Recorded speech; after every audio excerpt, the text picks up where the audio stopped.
Africa is trapped not only in conflict, it's trapped in poverty. And Africa is not able to mobilize its vital energies and put together the critical mass for its economic takeoff.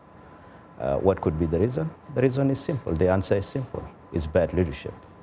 And as the Christians would like to put it, where there is no vision, people perish.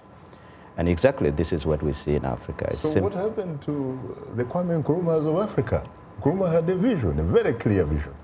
You saw that he gave a speech when Ghana was regained its political independence.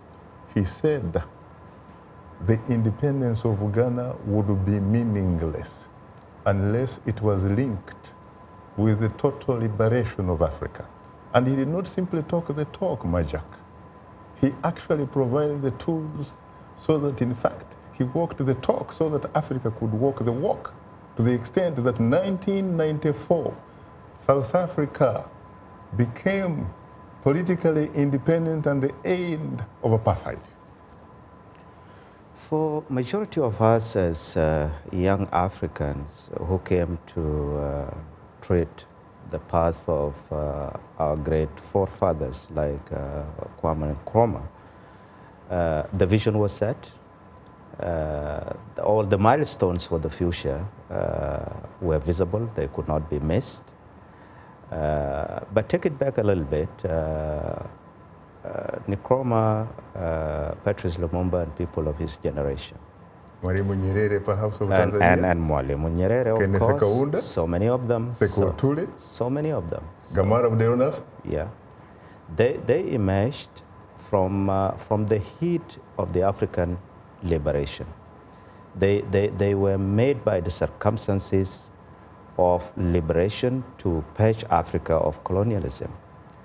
The rest of it after them became power struggle, and different circumstances, greed and tribalism and all kind of vices were actually the key drivers in creating leaders after them in Africa. And that's why in our case, people like John Garang are different, because John Garang was very clear. He internalized the vision of the forefathers of Africa. He taught many of us Pan-Africanism, and this was the line many of us had thought to follow. But then,